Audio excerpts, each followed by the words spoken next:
बुजुर्ग और साथियों, मुझसे पहले सारी बातें कोहली जी ने भी बता दी और रामनिवास जी ने, पूरे विधायक ने बातें बताई। मैं आपको एक बात पूछना चाहता हूं, सिर्फ मेरा एक छोटा सा सवाल है, कोई बड़ी बात नहीं है।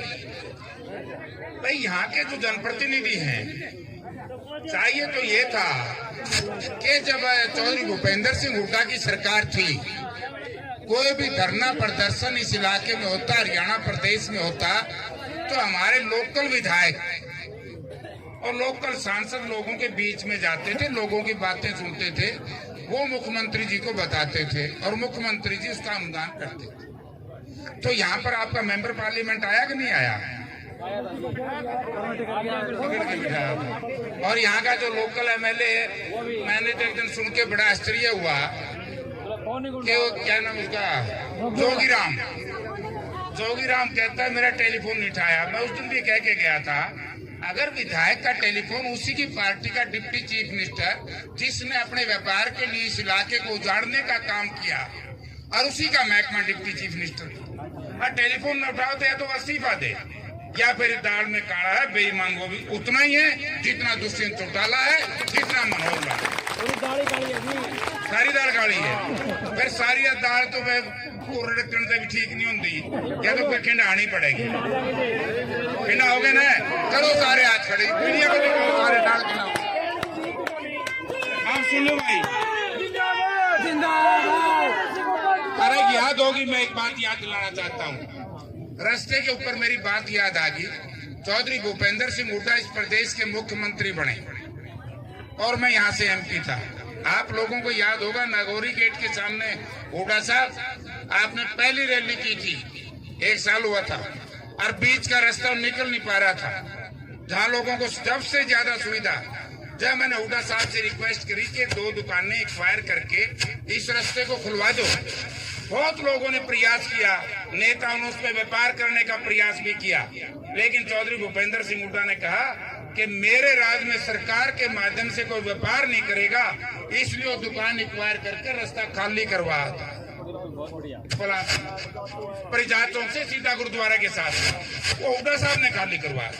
अब मेरी एक ही बात है, हुड्डा साहब ये तो फंस गए व्यापारियों ने, बीजेपी तो थी व्यापारियों की, और बुकालिए इन दूसरा ना जेजेपी वाला ने जच्चा बच्चा इन्हें अपना सारा सौदा कर दिया।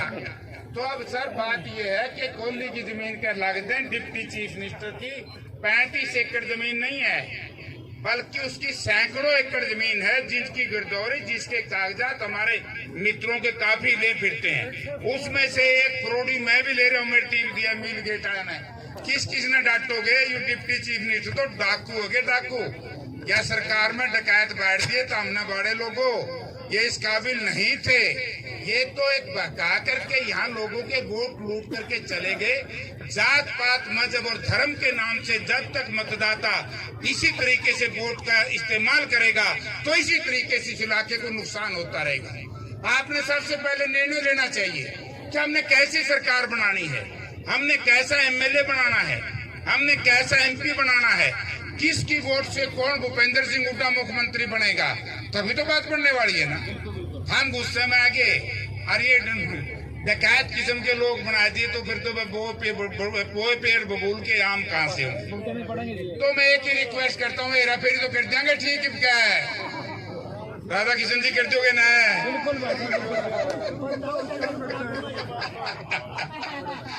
मैं तो एक बात कहता हूँ, मैं हुड्डा साहब से एक रिक्वेस्ट करूंगा, क्योंकि इस इलाके ने मेरा व्यक्तिगत तौर से पार्टी के हिसाब से भी, क्योंकि मैं तो दूसरी पार्टी में गया था, हमने एमपी पक्का बनाया, पार्टी पुर्टी का फ्रेज उस वक्त था नहीं, लेकिन ये मैंने फ्रेज रख लिया, क्योंकि इंडिपेंडेंट जी के पास से भी मैं हुड्डा साहब के साथ रहा, कांग्रेस के साथ मैं जब भी नहीं रहा। अब मेरी रिक्वेस्ट सर आपसे ये है, इसको मैंने बहुत माइनॉरिटी देखा है। जब मैं इंडिपेंडेंट एमएलए था, आप लोगों को याद होगी, कमल गुप्ता ने असेंबली में कहा कि मैं धन्यवाद करता हूं मुख्यमंत्री का, ये तो बेर भी अंगूर कह के बेचे अपने इलाके में। बोला जी आपने इंटरनेशनल एयरपोर्ट बना दिया। मैंने कहा गुप्ता जी, मैं भी वहां 3 बार एमपी रहा हूं, इस इलाके से 2 बार हम एमएलए रहे 10 साल। डोमेस्टिक एयरपोर्ट है नहीं, इंटरनेशनल कहां से बना दिया? आप क्यों बका रहे हो सदन को?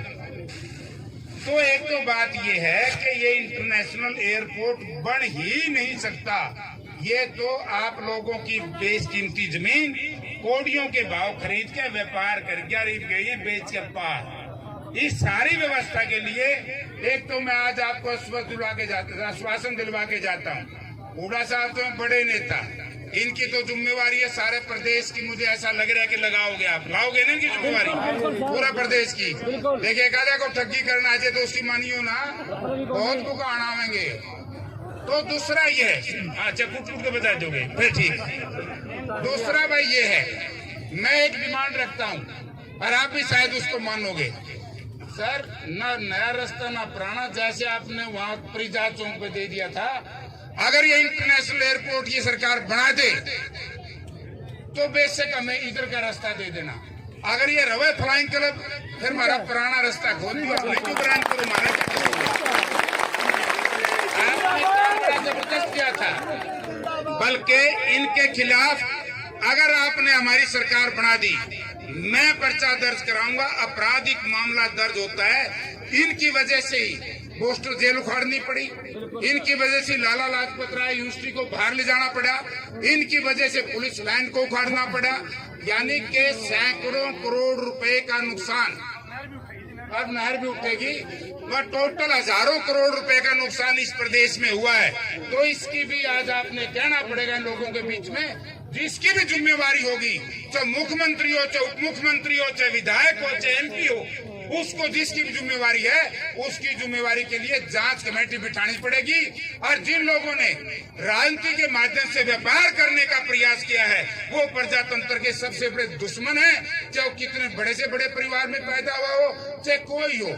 बड़े परिवार में तो कई बार नालायक रकम में पैदा हो जाए, ठेकेदारी है कि उनका डंगा ढोण की जो गरीब हम फंसरे हो। तो इसलिए साथियों, मैं तो हुड्डा साहब से एक ही निवेदन करूंगा कि जिस तरीके से कोहली साहब कह रहे थे, भाई हिसार के लिए देन में तो के कसर छोटी है, जिस बाईपास पे बैठे ये भी इनकी देन है। आपके साथ से जो जा रहा था, जहां ये मिलता है, वो भी हुड्डा साहब की देन है। और एक बाईपास और बढ़ना है जो खरड़ के साथ से आएगा, वो भी हुड्डा साहब की देन है। Hansi railway line, Hansi Rohtak railway line जुड़वाई थी, ये बात अलग है कि बटे रेल चालन को दे उड़ाया आके चला होगा, हम तो चालन ध्यान नहीं। तो इसलिए बहुत से काम है। हिसार शहर को काउंटर मैग्नेट टाउन किसने बनाया? हिसार शहर में दो यूनिवर्सिटी, एक कंप्लीट लाला लाजपत राय यूनिवर्सिटी और दूसरी जीजेयू। जब हुड्डा साहब सत्ता में आए, शायद इसकी डी ग्रेड था, डी ग्रेड से ए ग्रेड में लाने का काम चौधरी भूपेंद्र सिंह हुड्डा ने किया। और एचएयू को इंटरनेशनल लेवल पे, अंतर्राष्ट्रीय सत्र पे आगे बढ़ाने का काम एचएयू का इन्होंने किया। तो एक ऐसा शहर हरियाणा प्रदेश में जिसमें 3 यूनिवर्सिटी हैं। हरियाणा में किसी एक प्रदेश शहर में 3 सरकारी यूनिवर्सिटियों से लोगों बता दो। उसके बावजूद भी मुझे तकलीफ जब आई, जब आपने चौधरी भूपेंद्र सिंह हुड्डा के उतारे उम्मीदवार जो मैदान में इन्होंने उतारे, उनको हरवाने का काम किया। और उनमें कुछ लोग ऐसे भी आए बीच में जिन्होंने अच्छे उम्मीदवारों को भगाने का काम किया। तो इसलिए ये सारी बातें आपने के विचार करके, और मैं ऐसे करी चल जावा नहीं, जब भी घर सरपंच सलाह करो ना, बोले मैं ऐसे लियानी नहीं देखेंगे कौन सा जो की है, किसी माँ की सीटी, नानी की सीटी। आलू खरीदन भी तो हमें 1 घंटा ला दो, काना तो नहीं, लंगड़ा तो नहीं, लुल्ला तो नहीं। अब वोट देने होने मेरे बेटे देर लाई तो हमने हमारी छुट्टी करती, इन्हें तारी छुट्टी करती, फिर ज्यादा क्या खाते। तो भाई इसके तोड़ दोगे ना। मैं तो एक ही रिक्वेस्ट करूंगा हुड्डा साहब, हमारी यूनिवर्सिटी वहां ले गए, वो भी गलत है। क्योंकि लाला लाजपत राय यूनिवर्सिटी के जितने भी साइंटिस्ट हैं, जितने डॉक्टर हैं, वो नहीं चाहते यूनिवर्सिटी वहां बने। उस यूनिवर्सिटी को जो बिल्डिंग बन गई ठीक है, बाकी का एरिया जहां आपने नींव पत्थर रखा था, हमारा वहीं आबाद कराना, और आगे से जो भी सेक्टर हो हमारा इस इलाके में कटवाना। और ये इंटरनेशनल एयरपोर्ट ये बना दें तो ठीक है जी।